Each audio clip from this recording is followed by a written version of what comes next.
Good evening, everyone. Welcome to Awakening Heart Community of Mindful Living at the Dallas Meditation Center. Very glad you could join us on this Sunday right before the Christmas holiday. And I hope you've been having a great December and life's been going well for you. But we're really glad that you've joined us here today. And if you're here for the first time, either live watching us on YouTube or you found us sometime during the week, we're glad to have you. Please do, if you are here live, check in the chat window. That'd be greatly appreciated. Then we'll know who's here, and then I'll read those names a little bit later. But so just sit back and enjoy your hour or hour and a half or 2 hours, however long you're here. So we will have our guided meditation and a talk here on YouTube, and then following that we will go over to Zoom for sharing and discussion, and I hope that all of you will come over there with us. I will put the link up in the chat window a little bit later so that you'll be able to go to that window. So let's listen to 3 sounds of the bell.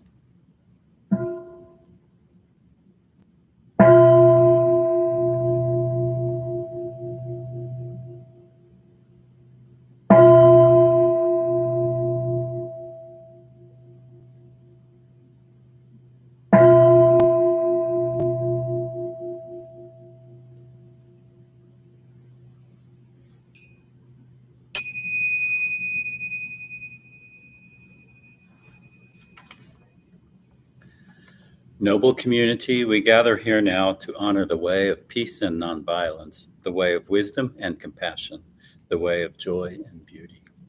In solidarity with one another, with all humanity, and with all life on earth. Friends on the path, we gather here now to deepen our solidity like a mountain and to renew our freshness like a flower. Through mindful sitting and walking, mindful singing and breathing, and mindful speaking and listening. Family of Awakening, we gather here now to celebrate the one infinite light that shines through many religions and many cultures, to cultivate the wisdom of our many teachers, both ancestral and contemporary, and to affirm the capacity within ourselves and all persons of every race, gender, orientation, and tradition to realize full and complete enlightenment.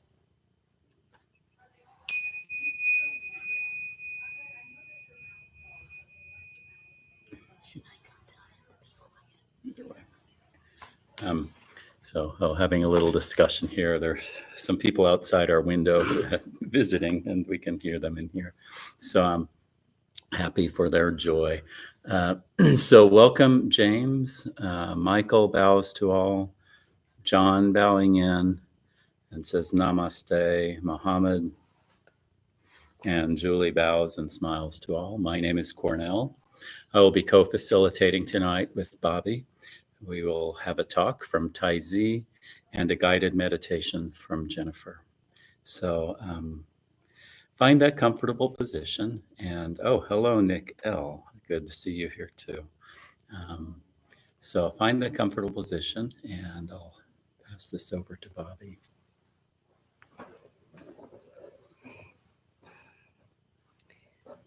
Hello, everyone. So nice that we could all be here together tonight. I'm thinking about, before I scoot the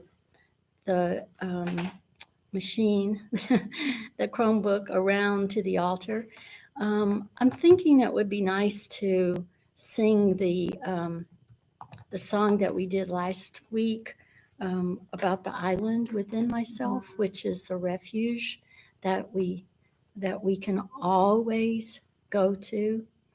And so if you know it, be brave enough to sing out loud in front of your family or friends or whoever's with you. Just tell them, close the door.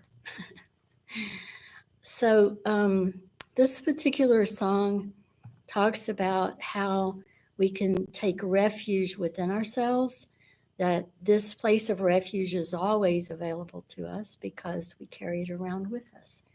And last week, I talked a bit about taking refuge in the Buddha, the Dharma, and the Sangha. And all of these aspects are always within us as well. So I think I would like for you to look at the altar while I sing this for you. And so you're going to see Tai Z as we sweep around to the altar.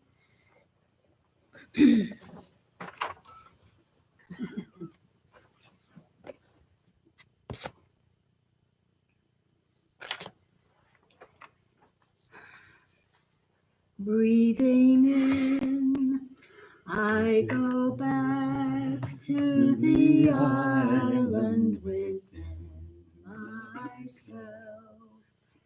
There are beautiful trees within the island. There are birds, streams of water. There are birds, sunshine and fresh air. Breathing out, I feel safe. I enjoy going back to my island. Breathing in, I go back to the island within myself. There are beautiful trees within the island. There are clear streams of water. There are birds, sunshine, and fresh air. Breathing out, I feel safe. I enjoy going back to my island.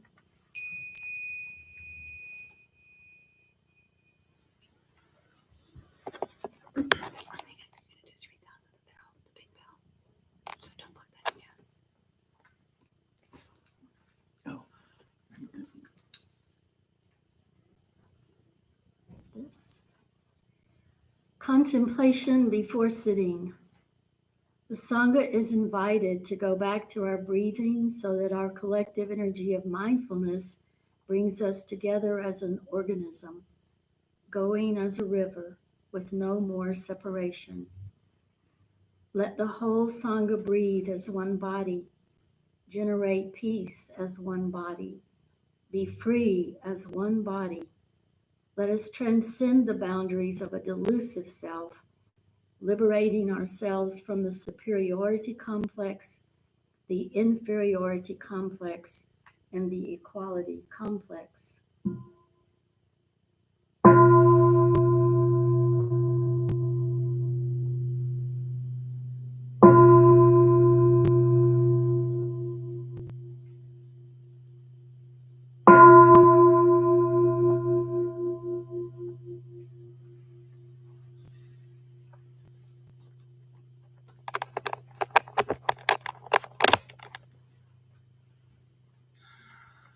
Dear brothers and sisters, and dear Thay, what a beautiful song from Bobby and Cornell, just lulling us into now our meditation. And I thought that I would treat us all to a little relaxation tonight. I don't know about you all, but I have been very busy with the holiday running about. And I kind of thought that maybe everybody could use some downtime, some relaxation time. So we are going to be doing a guided body meditation tonight.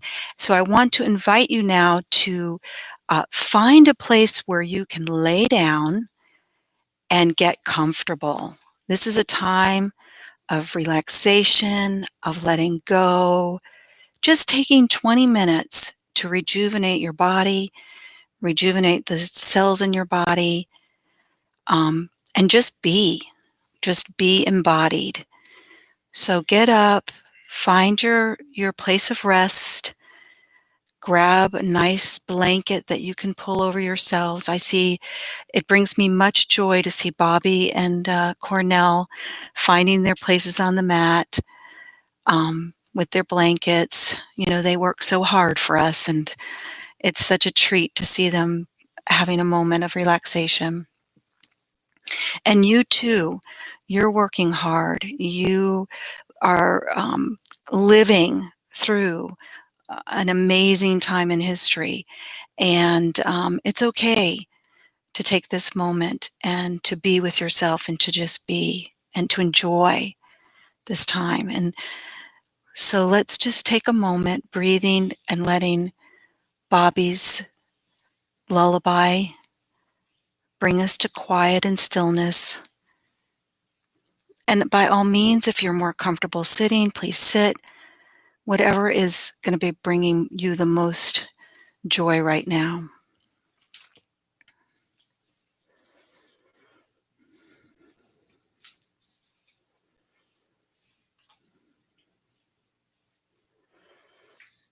And as you bring your body to recline, just allow yourself to feel the rise and the fall of your abdomen. So easy to feel that when you're laying down. Rising and then letting it gently fall back towards your backbone.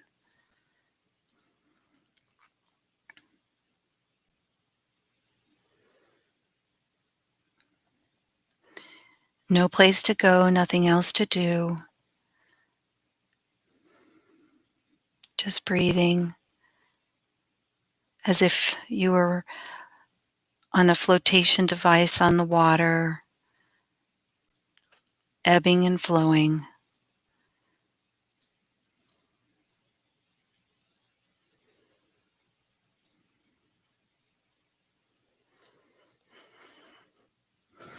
And you can begin to bring your awareness to the spaces between your body and the earth beneath you.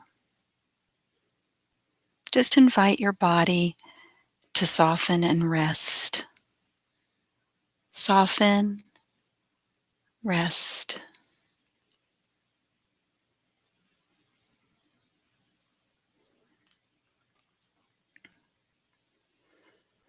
As you begin to surrender into this relaxation, notice the spaces between your body and the earth becoming smaller and smaller. Your body relaxed, lying on the floor.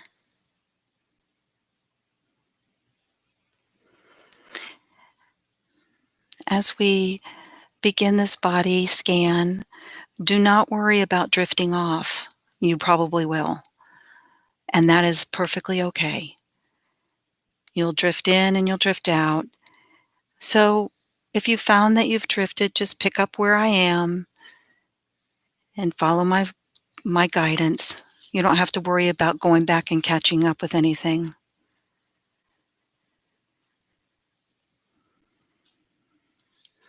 And we're going to begin with sort of an overall body scan, and then we'll get deeper. And I'll keep it clipping along because we want to keep up with the pace of the mind.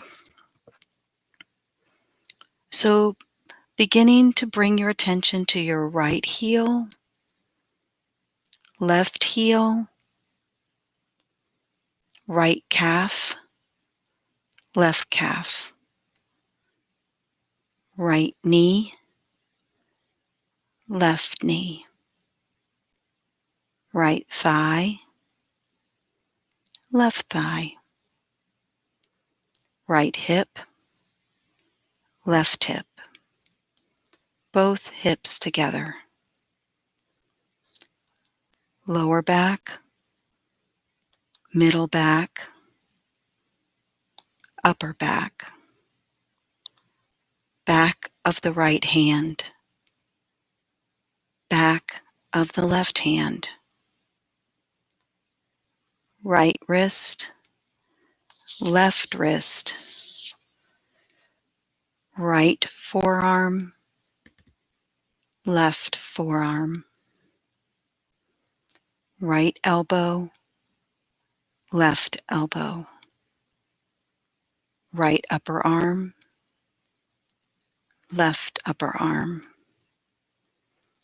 right shoulder, left shoulder, both shoulders together,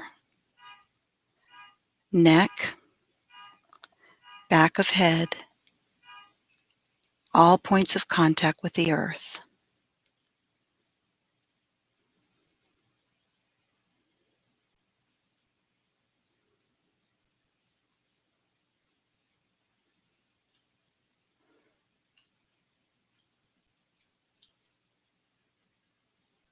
Now moving your awareness to your mouth, become aware of your tongue, lower jaw, lower row of teeth, upper row of teeth, gums, upper lip, lower lip, space between your lips, both cheeks, right ear, left ear, forehead, both temples, top of the head, back of the head, tip of the nose, right nostril, left nostril, right eyelid, left eyelid, right eye, left eye, right eyebrow, left eyebrow, space between the eyebrows. Now go to the right hand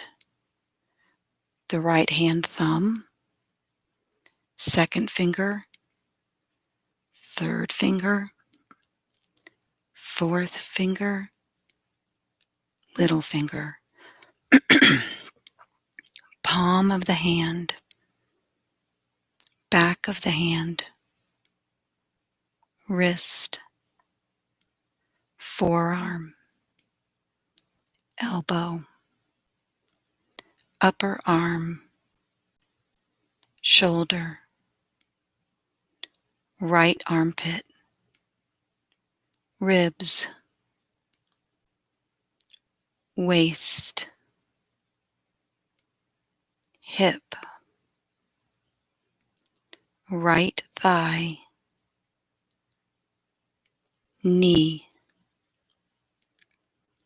calf,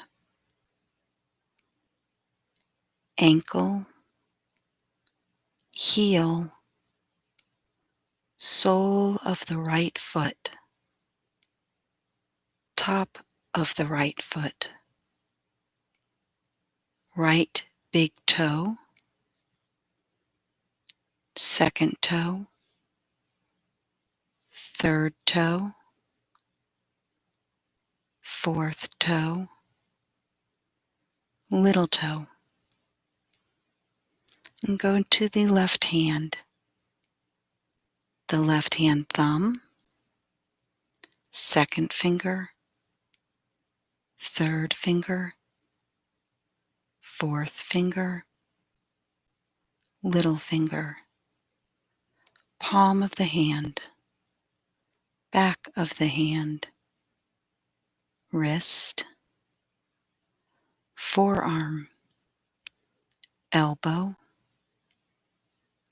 upper arm, shoulder, left armpit, ribs, waist, hip, left thigh, knee, calf, ankle, heel, entire sole of the left foot, top of the foot, left big toe, second toe, third toe, fourth toe, little toe, entire pelvic bowl, right buttock, left buttock, upper back, mid back, upper back, lower back, right shoulder blade, left shoulder blade, back of the neck, back of the head, right inner ear, left inner ear, roof of the mouth, throat, right collarbone, left collarbone, right chest, left chest, middle chest, upper abdomen, navel, lower abdomen, entire pelvic bowl, the entire spine, the whole head, right arm, left arm, both arms together, the whole right leg, the whole left leg, both legs together, the whole front of the body, the whole back body. Be aware of the whole body.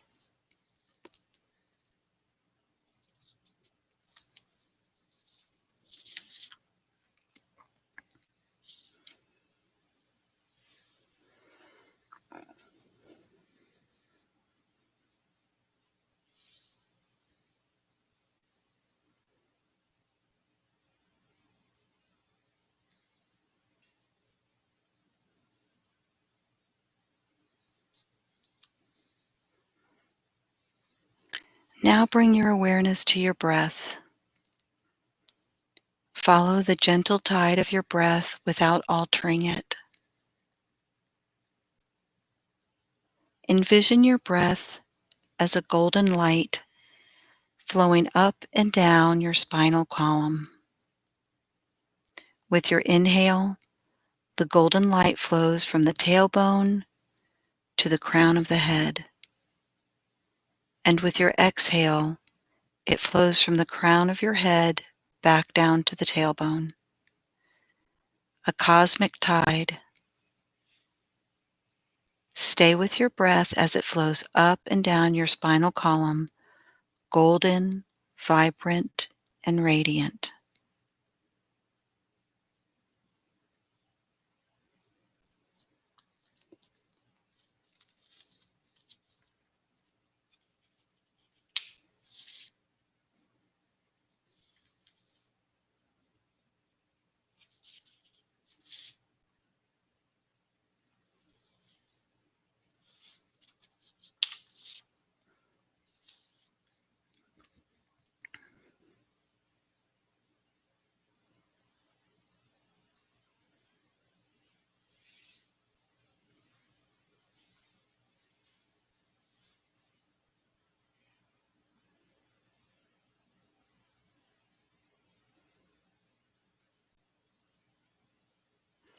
As you're breathing the golden light up and down your spinal cord, bring gratitude to all that your spinal cord does for you. Thank it for the way it lets you move and how it's a central part of your entire system. And imagine that light bringing healing to all the cells in your body, to all the organs in your body, bringing that clean, clear oxygen as you breathe that light up and down, giving gratitude and letting it bring its healing power to every part of your entire body, and feel the aliveness there.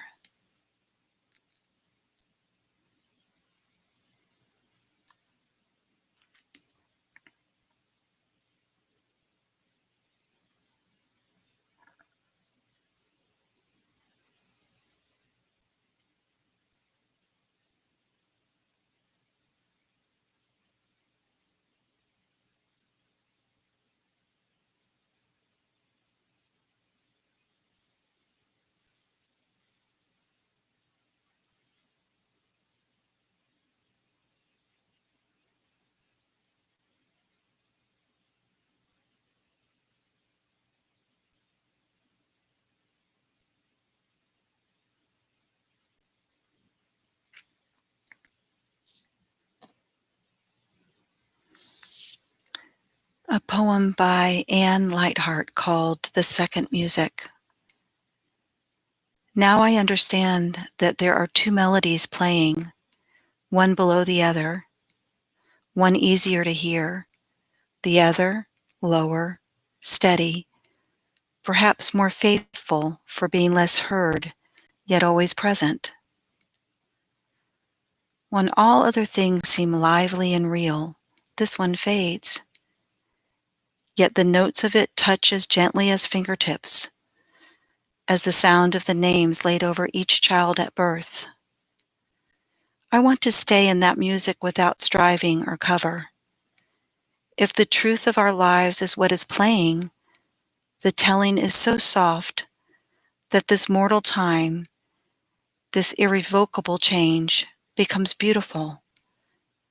I stop and stop again to hear the second music.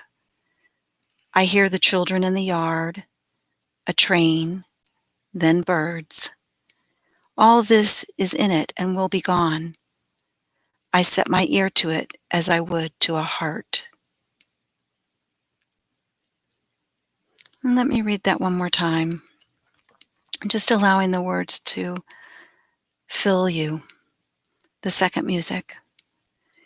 Now I understand that there are two melodies playing, one below the other, one easier to hear, the other lower, steady, perhaps more faithful for being less heard yet always present.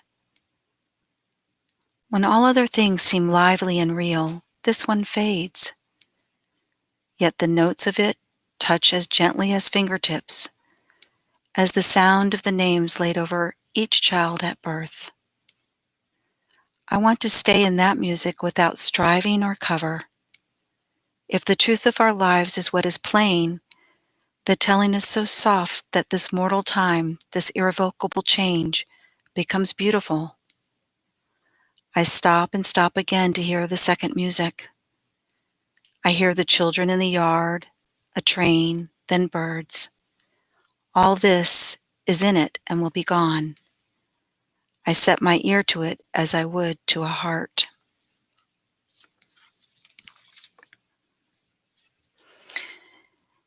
Gently guide your awareness back to your physical body, lying on the earth. Become aware of your breath, your body slowly breathing in and out.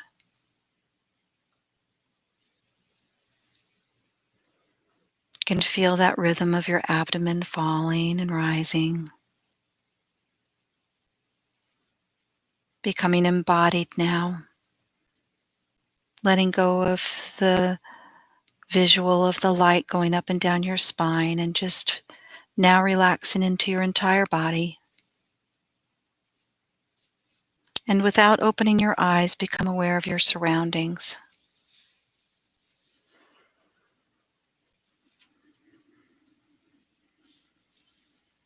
The earth beneath you, And as your awareness comes back, invite your breath to deepen.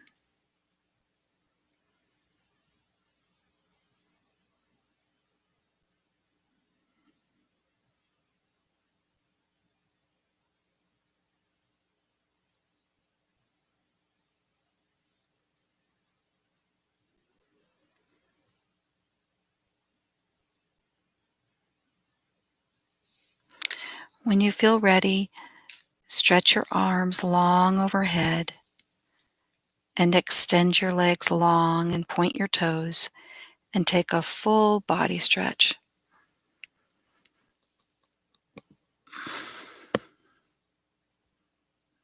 Doesn't that feel delicious?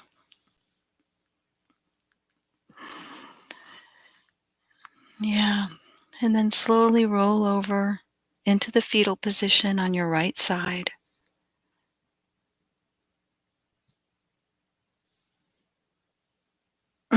This is a posture that resembles a little seed or a new beginning. And take a moment here.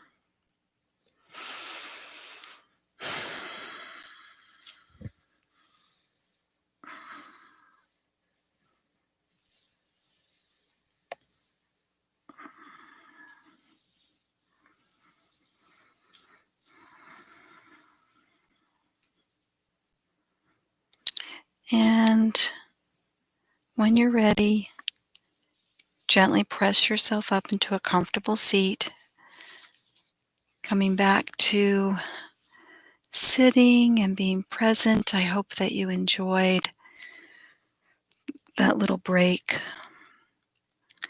We have such a treat in store for us. We have Thay here today to share the Dharma. And this concludes our meditation.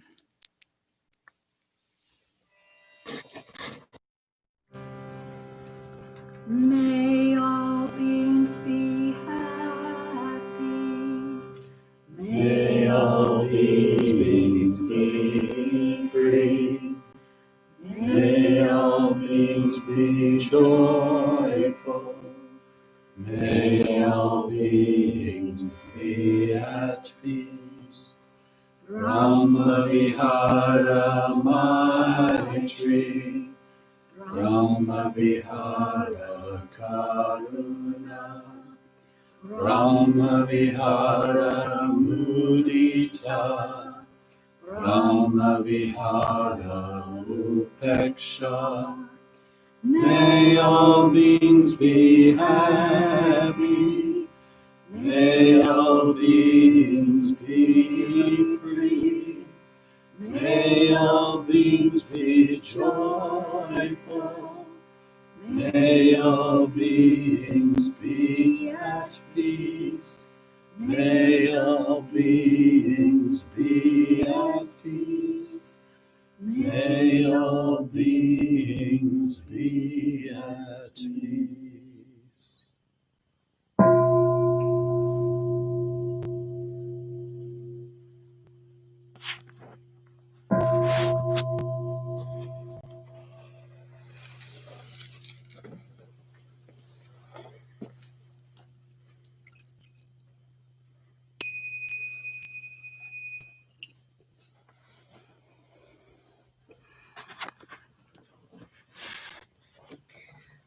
Oh, wow. Wasn't that just wonderful? Guess I really needed it. I bet you did too.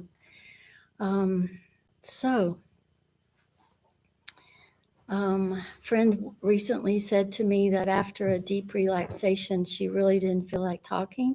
So I'm in that place. I really don't feel like talking. And I'm glad that Thay is here to do the talking. We'll see if he's back enough to. He's giving us a.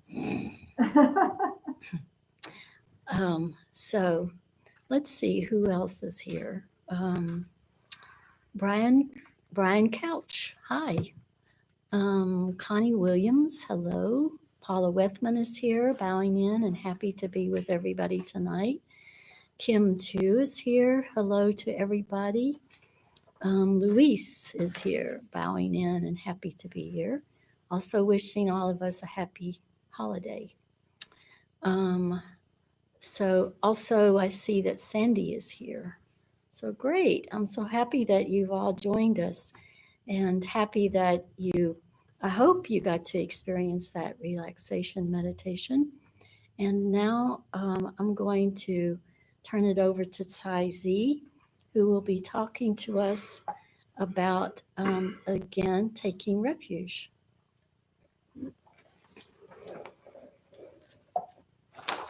Good evening, everybody. I'm so happy to be here back at the Dallas Meditation Center. Sort of a home away from home for me, and I hope it's the same for you. As we move into this time of sharing thoughts and words, let me offer some words of Thich Nhat Hanh. If you'll take a deep breath and let it out. Let us be at peace with our bodies and our minds. Let us return to ourselves and become wholly ourselves. Let us be aware of the source of being common to us all and to all living things. Evoking the presence of the great compassion, let us fill our hearts with our own compassion towards ourselves and towards all living beings. Let us pray that we ourselves cease to be the cause of suffering to each other. With humility and with the awareness of the existence of life and of the sufferings going on around us, let us practice the establishment of peace in our hearts and on earth. I use those words now to start every meditation that I lead and a number of Dharma talks that I do as well. I think they're just beautiful in their ability to sort of connect us and to understand a little bit better about what the principles of our Buddhist path is about. So last week I wasn't here on Sunday, but I did the YouTube-y thing, and I checked in on what Bobby was talking about on taking refuge. And so I have nothing more to say. She did such a good job. If you haven't heard what she's had to say, please go to YouTube and listen to it. She took it from point A all the way down to a really, really good basic understanding of what taking refuge is all about.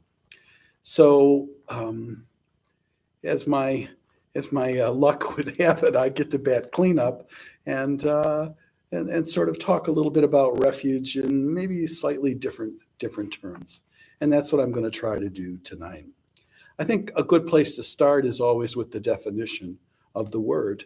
And so what does refuge actually mean according to the Webster? And in it, there he offers three, I say he, the book offers three definitions. Number one, it's a condition of being safe or sheltered from pursuit, danger, or trouble. The second definition is something providing shelter. And the third is an institution providing safe accommodations. So what do we hear in all of those definitions? We hear that it's a place that we can seek, or a time that we can seek an ability to feel a little bit more safe, a little happier, a little less suffering. There is a person called Viktor Frankl. Viktor Frankl was a concentration camp survivor, and he had some very interesting words. He said he discovered that most of those who survived the path of this incarceration that was so terrible, they only did it because they had faith that there was a greater purpose to their lives. And taking refuge sometimes is the way that we moved on that path. In the refuge in the Buddhist terms, and concept sort of leads us to the understanding of we're all moving together, or we've made a decision to move to this safer place. But of course, all refuges are not absolutely a definite place of safety and peace. Sometimes they're just stopping points along the way that get us out of difficulty and out of danger, and gives us an opportunity to regain our energy and regain our own space and peace of mind to be able to move forward. It may be just that it's a little bit better than where we were previously, where we may have felt that we were in danger, or we were in a place of sadness or unhappiness, not able to find a place forward. Things that kind of match that description are, think of it to yourself, things like refugee camps, or women and children's shelters, or even animal welfare locations. When we think of those, I mean, I don't know about you, but I'm not really looking to go on vacation when this is all over to a refugee camp. Okay? It's better for people who can get there from a situation that was much worse. But it's not something that we would all want to go to refuge at a refugee camp. So refuge has some gradations, if you will, in its understanding. Many individuals who take refuge in different things. They take refuge in alcohol, refuge in drugs, refuge in food, refuge in your careers, refuge in relationships. And again, all of those places where we might consider that people take refuge are not necessarily committing ourselves to that much of a greater understanding of our life path. It's just a place where it might be just a little bit better. Now, certainly relationships can prove to be very grounding and very wonderful for people, and allows that opportunity to really find what we say is our soul, or our refuge, or our soulmates who join together in life to make our lives less sad and more happy. But not all the time. In the Buddha's time, taking refuge was kind of like joining a bunch of people. As the Buddha became more and more famous with regards to his thoughts and his, what people were calling his teachings, people came forward to want to be with him, to be in his presence, to hear what he had to say about life, about this philosophy of living that reduces our sadness and brings greater happiness into our hearts and lives. So people would come up to the Buddha, who would be walking these long distances in India with his followers and disciples, sometimes numbered in the hundreds. And they would say to the Buddha, I want to join you. I want to know what you found. And so they would do this thing called taking refuge. It was the only requirement that the Buddha required. And actually, I think it's his disciples that required it more than the Buddha. The Buddha kind of just wanted to know, how you doing? But this concept of taking refuge, people joining, gave a commonality to what everybody was doing all together. And so they would come together and they'd say, I'm going to take refuge with this teacher, this Buddha. I'm going to take refuge in his teachings and his ideas and his concepts and his philosophy. And then I want to take refuge with all of these wonderful people that are joined together to follow this teacher and to understand completely what his philosophy is about. And in this concept of refuge, people found a better place. Remember, back during this time, India was not necessarily a great place to want to be brought up.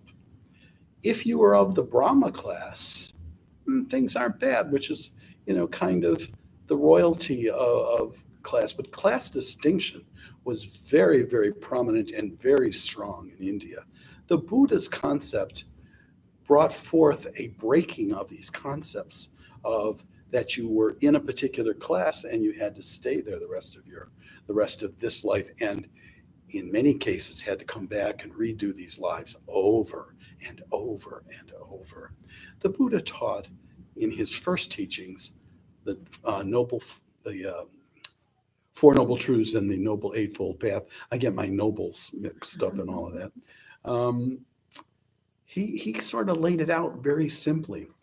One thinks that Buddhism, and if you start reading sutras and you start reading all the books and documents written by Zen masters and great masters and philosophical people throughout the ages about Buddhism, you go, holy smokes, this all sounds pretty complicated. But the truth of the matter is the Buddha was very simple. He taught us 4 things in his initial teachings and then gave us 8 things to consider in how we live.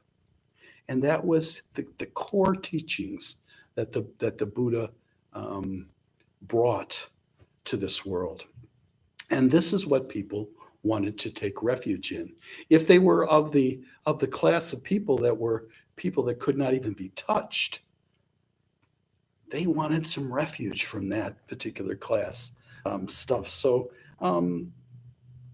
that's just a kind of a history of how the refuge thing started. Taking refuge today, understood by people around the world, is kind of saying, I think I want to be a Buddhist, or I think I want to follow this path. But many institutions have this. They don't necessarily call it taking refuge, but they have these joining rituals, if you will, in which they come together and say, I want to be part of this. And so for me, I was born Catholic.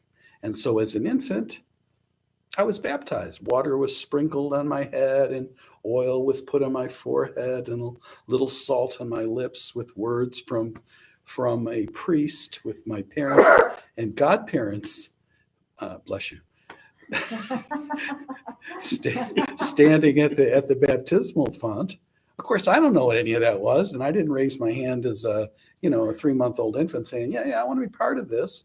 My parents made this decision for me. And many, many spiritual paths take this similar idea of committing ourselves to a particular practice or a particular spirituality. Other Christian faiths, baptism is a big thing. Many of the other Christian faiths wait till you're an adult so you can make a choice. And you make a choice of taking Jesus as your Lord and Savior, and then they dunk you in a pool, hopefully not hold you under too long, bring you up, and there you are. You're part of this new establishment. In Judaism, when a young man comes of age or a young woman comes of age, they do a bar mitzvah or a bat mitzvah, as I understand. And that is the opportunity for them to solidify their joining of this tradition, which is not only their heritage, their physical heritage, but also their spiritual path. Islam, interestingly enough, as I looked it up, doesn't have any of this at all.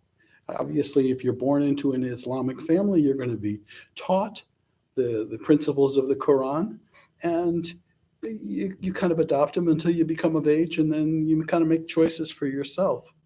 So coming of age has many traditions. In the Native American society, when a young man is ready to undertake the responsibilities of being a member of the tribe, there are traditions that they follow, and women the same thing.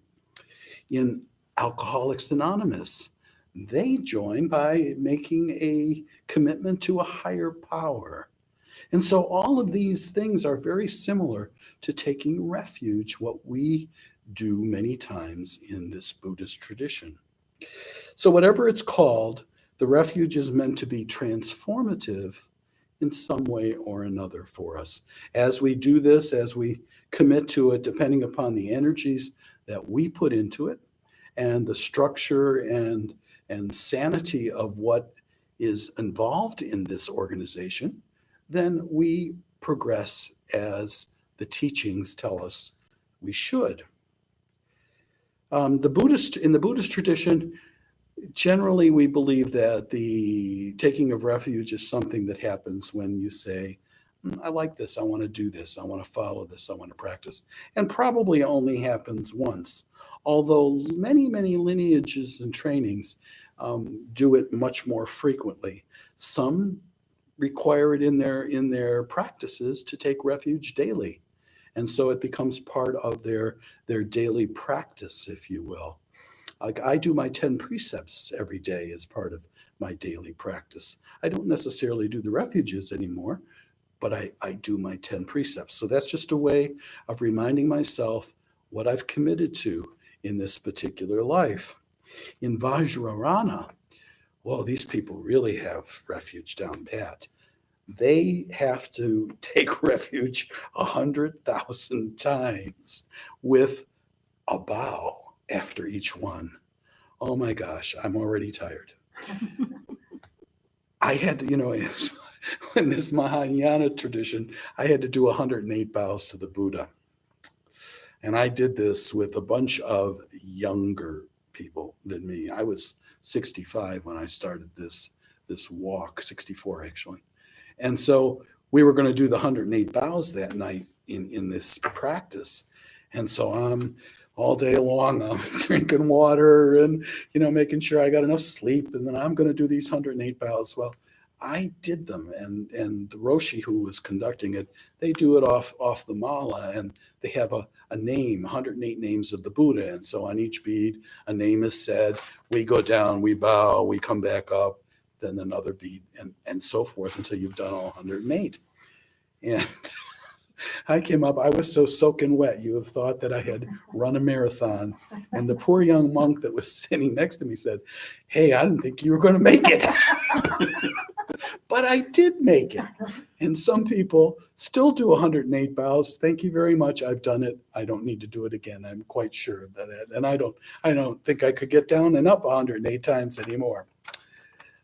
So traditionally, in taking refuge, there are three levels. And there's what's called an outer refuge, an inner refuge, and an innermost refuge. And I found this quite interesting because I really wasn't totally aware of this. So in the outer refuge, it's kind of like what we say all the time. We take refuge in the historical Buddha, we take refuge in his teachings, and we take refuge in the community, the Sangha. That's the outer version, outer refuge that is there. But when we go into the inner refuge, it switches from taking refuge in the traditional teaching and rather seeing the Buddha nature in everybody. And the Dharma moves from just these outer teachings that we become familiar with to seeing things as they are. And then the Sangha expands from the community of people like we're sitting here at the Dallas Meditation Center to broaden that to everybody in the world. And then we get to the real core of refuging, which is we now take refuge in this innermost way. And so rather than the traditional teacher or the Buddhahood of individuals, we see it as saving all sentient beings. We say this all the time, sentient beings are numberless, I vow to save them all. In the Dharma, we reset and we go to the eternal freedom of all dharmas. Now in the Heart Sutra, there's a line in the Heart Sutra that says all dharmas are empty. So this innermost taking refuge moves us beyond those things. And then the Sangha, we recognize the interconnectivity, the inter-are, as Thay says, of all things. And so those are the three different kinds of refuges that we can take and that we can understand in our Buddhist philosophy and practice. So as I said, what's most recognizable to us, and as students come to me and they say, number one, would you be my teacher? And I say, well, what's your intention? My intention is to study and become a Buddhist. Then I say, okay, well, then let's take refuge. And we have a little ceremony, and they do what we've all done. I take refuge in the Buddha. I take refuge in the Dharma. I take refuge in the Sangha. And we usually do that, repeating it about 3 times. If the teacher's real sharp, they might say some stuff in between. I'm just really happy for them to just take their Dharma and in refuge. And my take on I take refuge in the Buddha has changed a little bit with my students. And I say, okay, this is great. You recognize that this Buddha, this traditional historical teacher, had a wonderful concept that we all want to follow, and that he was truly an enlightened being. But we also know there's been many Buddhas throughout time and space. I happen to think Jesus was probably a Buddha. I think Muhammad was probably a Buddha. I think Moses was probably a Buddha, because they had a broader understanding of the purpose of life. But rather than today with my students in taking refuge in the Buddha and considering it as the traditional teacher, I say, what does Buddha mean? What's the word Buddha mean? It means awakening. And so my students, when we do this, we take refuge in awakening. We take refuge. That's where we want to find our safe space. This is where we want our lives to lead us, to an awakening, not an overall crazy idea of awakening. I know when I first started doing this meditation, I'm sitting on the pillow and I'm going, okay, let it happen. When's this all going to happen? When's this great revelation going to come?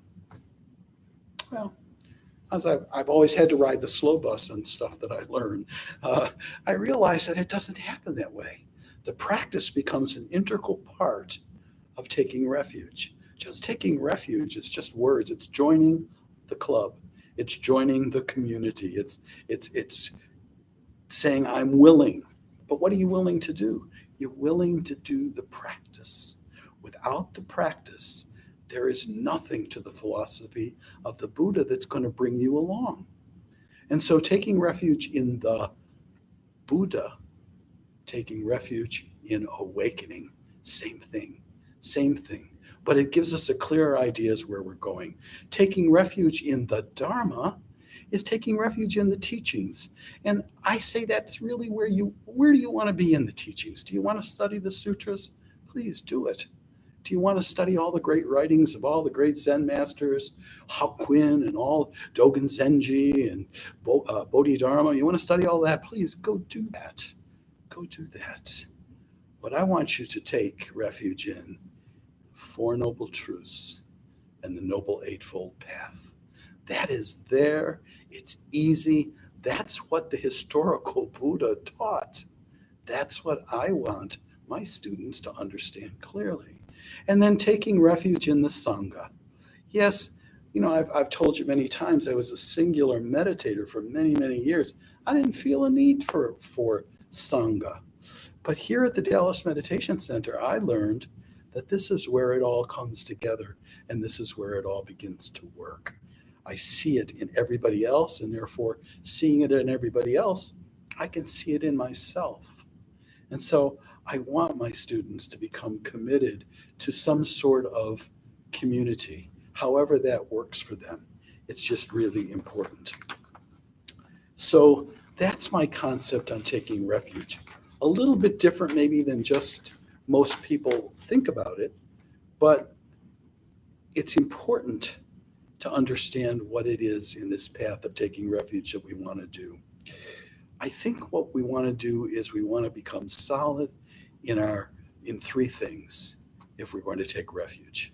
Number 1, I think we want to become solid in our practice of meditation.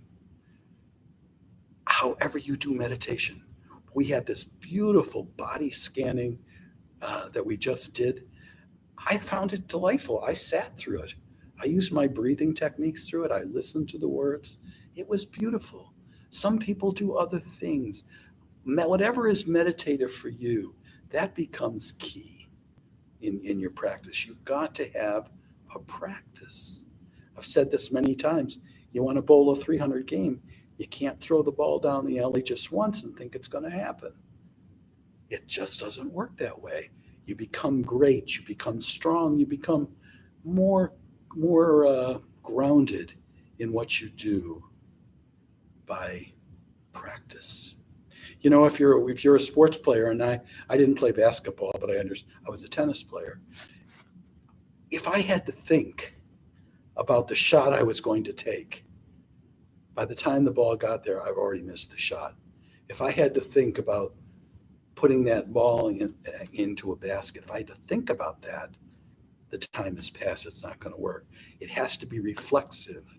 It has to be there deep within you, and the only way it gets there is through our practice. So meditation's important. And then reflection that comes about from our meditation. What is that about? Those are the awakenings. They're not big flashes of wisdom. They're little things like, oh my gosh, I never thought of that way. I never saw it that way before. Or what I did yesterday just wasn't really part of the Noble Eightfold Path. That harsh word that I spoke, or that little white lie that I told, isn't really part of it. And so I become reflective, and I become understanding of who I am and what my progress is in this journey of this philosophy. And then finally, the third hinge to all of this is honesty. Because honesty is important. I don't know how many times I've fooled myself in my life. I think you could all think back to times when you just convinced yourself of something that you just really knew wasn't you, wasn't true. And so meditation, reflection, and honesty become the linchpins of our taking refuge in the Buddha, the Dharma, and the Sangha. And so it's the holiday season, and I thought, what can I give you guys as a gift? And you know what? I came up with this great Zen story that I would like to share with you. This was done by a great Zen master. I don't think he knew he was a Zen master. His name was Charles Dickens. And he put together this understanding of something called a Christmas carol. And it opens up on a bleak, cold Christmas Eve in London, 7 years after the death of Ebenezer Scrooge's business partner, Jacob Marley. Scrooge, who was an aging miser, disliked Christmas and refused dinner invitations from his nephew, the son of his dead sister, and he turns away two men who seek donations from him to provide food, heating for the poor, and only grudgingly allows his overworked, underpaid clerk, Bob Cratchit, Christmas Day off, with pay, to conform to the social custom. Now that night, Mr. Scrooge is visited at his home by the ghost of his business partner, Mr. Marley, who's been dead for 7 years. And Mr. Marley is seen as a ghostly apparition, chained with these money boxes and heavy chains wrapped all around him as Scrooge envisions him in his sleep. And what Mr. Marley tells Scrooge is he's going to be visited by three ghosts who are going to cover some key issues for him that he needs to understand if he's going to find any refuge in his life. And the first spirit was the ghost of Christmas past. And this takes Scrooge back to Christmases where there was a little bit of his boyhood involved. And he saw some of his own sadness, but he did see some of the joy in it. He also saw his wife who had left him because he was more attached to his money and his misery ways than he was to her. That was the first spirit that visited him. The second spirit was the ghost of Christmas present. And there Scrooge saw a joyous market with people buying the makings of Christmas dinner and then to celebrate Christmas in a miner's cottage and in a lighthouse. Scrooge and the ghost of Christmas present also visited his nephew's Christmas party. A major part of this story is taken up with Bob Cratchit's family. Bob Cratchit was the employee who had a son that was disabled. And he sees this happy boy who is seriously ill. And the ghost of Christmas present informs Scrooge that Tiny Tim is going to die unless something changes. And then finally, the last is the Christmas of yet to come. And this shows Scrooge again, seen in a cemetery, looking at a big hole. And this is where he is going to be buried. And no one is there. No one cares about him. There was 2 people that did care about him, but they only cared about him because he was gone. That's why they cared about him. They were happy that he was gone. And this allowed Scrooge to have some awakenings. And when he awoke after the visitation of these 3 ghosts, he was a changed man. So it's a little stretch that this is a Zen story, but it's awakenings. This was the opportunity that we have when we do our meditation, when we take our refuge in the Buddha, the Dharma, and the Sangha. This allows us to open our hearts and see things as they really are. It allows us to make changes in our life that bring us and the world more happiness and more understanding. So from my Buddha nature to your Buddha nature, may you all have a wonderful, wonderful holiday, whichever one you celebrate, and may you stay safe in refuge in this Buddha practice.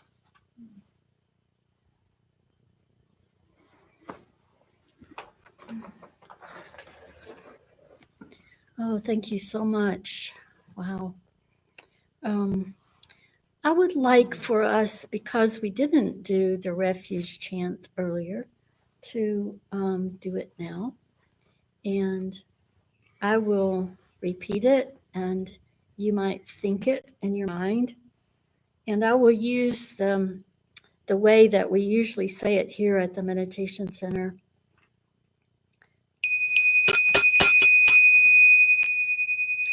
I take refuge in the awakening heart of infinite light, the Buddha, the one who shows us the way in this life. I take refuge in the Dharma, the awakening heart, the awakening teachings of infinite light, the way of understanding and of love. I take refuge in the Sangha, the awakening community of infinite light, those who live in harmony and awareness.